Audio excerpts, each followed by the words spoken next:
2 வாரங்களுக்கு போர் நிறுத்தத்தை அறிவித்தார் அதிபர் ட்ரம்ப். ட்ரம்ப் அறிவிப்பை தொடர்ந்து இஸ்ரேலும் போர் நிறுத்த அறிவிப்பை வெளியிட்டுள்ளது. ஹார்முஸ் நீரிணையை திறக்க ஈரான் சம்மதம் தெரிவித்துள்ளது. அமெரிக்கா, இஸ்ரேலை தொடர்ந்து ஈரானும் போர் நிறுத்த அறிவிப்பை வெளியிட்டுள்ளது. ஈரானுடனான போரை 2 வாரங்களுக்கு நிறுத்துவதாக அதிபர் ட்ரம்ப் அறிவித்துள்ளார். செய்தியாளர் ராஜகுமரன் இணைப்பில் இருக்கிறார். ராஜகுமரன், வணக்கம். மேற்காசியாவில் தற்காலிகமாக பதற்றம் தணிந்தது, விவரங்களை சொல்லுங்க. உலகளவில் எரிபொருள் மற்றும் எண்ணெய் விலை உயர்வதற்கு முக்கிய காரணமாக இருந்த ஹோர்முஸ் நீரிணையை திறப்பதற்கு தற்பொழுது ஈரான் முன்வந்திருப்பதன் காரணமாக அமெரிக்காவும் ஒரு சில தற்காலிக போர் நிறுத்த நடவடிக்கை என்பதாக தங்களுடைய நிலைப்பாட்டிலிருந்து இறங்கி வந்திருக்கின்றார்கள்.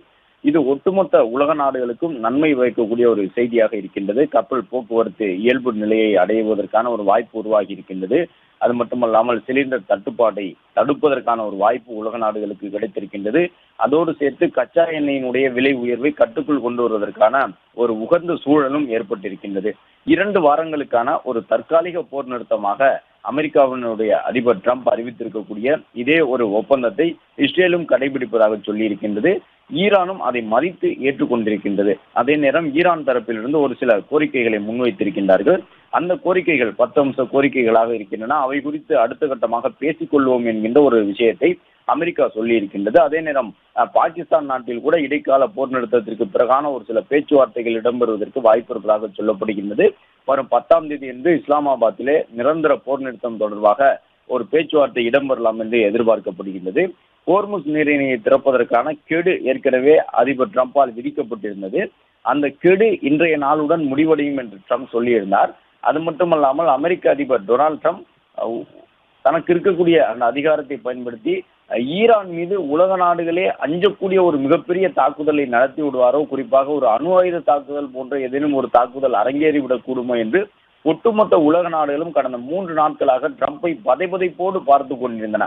ட்ரம்ப் ஆவேசமாக தொடர்ந்து சில வார்த்தைகளை பயன்படுத்தி அமெரிக்காவினுடைய எந்த அதிபரும் பயன்படுத்தாத ஒரு சில வார்த்தைகளை எல்லாம் பயன்படுத்தி விட்டு வைக்க மாட்டோம் ஈரானை என்றெல்லாம் சொல்லிக் கொண்டிருந்தார். பழமையான நாகரிகத்திற்கு சொந்தமான பூமி, அதை நாங்கள் மொத்தமாக அழிக்கப் போகின்றோம் என்றெல்லாம் தொடர்ந்து ஆவேசமாக சொல்லிக் கொண்டிருந்தார் ட்ரம்ப். எனவே உலக நாடுகள் அஞ்சிக் கொண்டிருந்த சூழ்நிலையில் ஒரு நல்வாய்ப்பாக 2 வாரங்களுக்கான ஒரு தற்காலிக போர் நிறுத்தம் தற்பொழுது வளைகுடா நாடுகளுக்கு இடையிலே அந்த அறிவிப்பு செய்யப்பட்டிருக்கின்றது.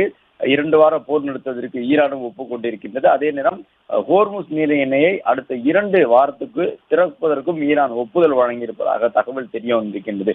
எனவே இந்த தற்காலிக போர் நிறுத்தம் அமலில் இருக்கக்கூடிய 15 நாட்களும் ஹோர்முஸ் நீரிணையில நாங்கள் எந்த தாக்குதலும் நடத்த மாட்டோம், இந்தந்த நாடுகளுடைய கப்பல்கள் தான் செல்ல வேண்டும் என்ற கட்டுப்பாட்டை விதிக்க மாட்டோம் என்று ஈரானும் உலக நாடுகளுக்கு ஒரு நேச கருத்தை நீட்டி இருக்கின்றது. எனவே போர் நிறுத்தம் குறித்து பேசுவதற்கு அமெரிக்கா, இஸ்ரேல் மற்றும் ஈரானை இஸ்லாமாபாத்திற்கு பாகிஸ்தானும் அழைத்திருக்கின்றது. ஏனென்றால் பாகிஸ்தானை பொறுத்தவரை ஈரான் நாட்டினுடைய பிரதிநிதிகளாக தங்களை முன்னிறுத்திக் கொள்வதற்கான ஒரு முயற்சியிலே தொடர்ந்து ஈடுபட்டு கொண்டிருக்கின்றார்கள். அந்த அடிப்படையில் தான் அமெரிக்கா, இஸ்ரேல் உள்ளிட்ட நாடுகளுக்கு தங்கள் நாட்டை பயன்படுத்தி அமைதி பேச்சுவார்த்தையை நடத்த வேண்டும் என்கின்ற கோரிக்கையினை பாகிஸ்தான் ஒரு பக்கம் விடுத்திருக்கின்றது. இந்த இடைக்கால போர் நிறுத்தம் காரணமாக மேற்காசிய பகுதியிலே தற்காலிகமாக இப்பொழுது பதற்றம் தணிந்திருக்கின்றது.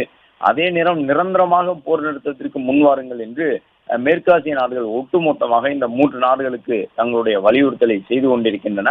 ஈரான் மீதான தாக்குதல் ஓய்ந்தாலும் கூட லெபனானில் இருக்கக்கூடிய ஈரான் ஆதரவு பெற்றவர்களாக பார்க்கப்படும் ஹிஸ்புல்லா அமைப்பினருக்கு எதிரான தங்களுடைய தாக்குதல் தொடரும் என்கின்ற ஒரு தகவலை இஸ்ரேல் தெரிவித்திருப்பதும் இப்பொழுது முக்கியமாக பார்க்கப்படுகின்றது. அதாவது ஈரான் நாடு அடுத்த ஒரு 15 நாட்களுக்கு ஹோர்முஸ் நீரிணையை நாங்கள் திறந்து வைப்போம், எந்த விதமான கட்டுப்பாடும் விதிக்க மாட்டோம் என்று சொல்லியிருக்கின்றார்கள். அடுத்த 15 நாட்களுக்கு அமெரிக்காவும் இஸ்ரேலும் இணைந்து ஒரு தற்காலிக போர் நிறுத்தத்திற்கு முன் வந்திருக்கின்றார்கள். எனவே கச்சா எண்ணெய் விநியோகம் ஓரளவு சீரடைய தொடங்கும். அது மட்டுமல்லாமல் எரிவாயு கப்பல்கள் தொடர்ந்து அந்த ஹோர்முஸ் நீரிணையை போதுமான அளவு பயன்படுத்தும் என்பதால் இந்தியா உள்ளிட்ட நாடுகளிலே எரிவாயுக்கு இருக்கக்கூடிய அந்த தட்டுப்பாடு, வணிக சிலிண்டர் உள்ளிட்டவை எல்லாம் இயல்பு நிலைக்கு வருவதற்கான ஒரு சூழல் உருவாகி இருக்கின்றது.